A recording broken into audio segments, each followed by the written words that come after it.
தூத்துக்குடி மாவட்டத்தில் நடைபெற்ற தளபதி எனும் தாய் நதியில் சகோதரிகளின் சங்கமம் விழாவில் 1000க்கும் மேற்பட்ட பெண்கள் கலந்து கொண்டு தமிழக வெற்றி கழகத்தில் தங்களை இணைத்துக் கொண்டனர். இதுகுறித்து இந்த செய்தி தொகுப்பில் பார்க்கலாம்.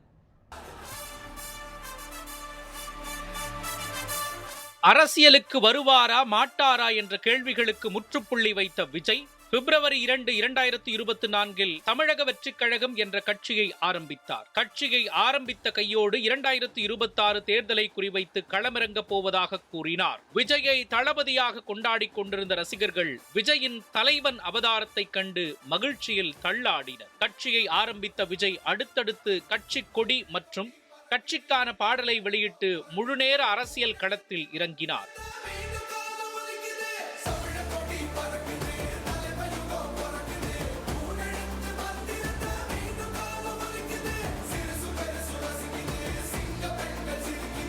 அரசியலுக்கு வருவதை அதிகாரப்பூர்வமாக தெரிவித்த விஜய் மக்களை நேரில் சந்தித்து பேசுவதற்கான வழியாக மாநாட்டை தேர்ந்தெடுத்தார். தமிழக வெற்றி கழகத்தின் தலைவரான விஜய் கடந்த அக்டோபர் மாதம் விழுப்புரம் மாவட்டம் விக்கிரவாண்டியில் தனது முதல் மாநாட்டை நடத்தினார். ஒட்டுமொத்த தமிழகமும் எதிர்பார்த்த தமிழக வெற்றி கழக மாநாட்டின் ஏற்பாட்டிலேயே சிக்ஸர் அடித்தார் விஜய்.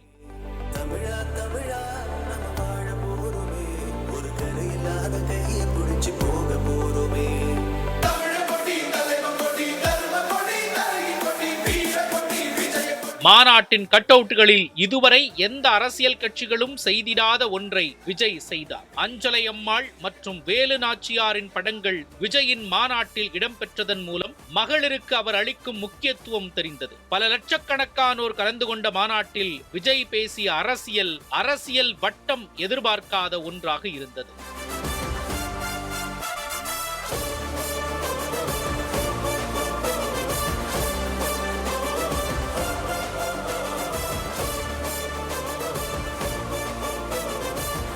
தமிழக வெற்றி கழகத்திற்கு பல்வேறு கட்சிகள் ஆதரவு தெரிவித்த நிலையில் பல லட்சக்கணக்கான மக்கள் விஜயின் கட்சியில் இணைந்து விஜய்க்கு ஆதரவு அளித்தனர். இதன் நீட்சியாக தூத்துக்குடி மாவட்டத்தைச் சேர்ந்த 1000 மகளிர் தங்களை தமிழக வெற்றி கழகத்தில் இணைத்துக் கொண்டனர். தளபதி என்னும் தாய் நதியில் சகோதரிகளின் சங்கமம் என்ற பெயரில் ஆரம்பித்த இந்த இணைப்பு விழாவின் பதாகையில் அஞ்சலை அம்மாள் மற்றும் வேலு நாச்சியாரின் படங்கள் இடம்பெற்றது மகளிரின் கவனத்தை பெரிதும் ஈர்த்தது.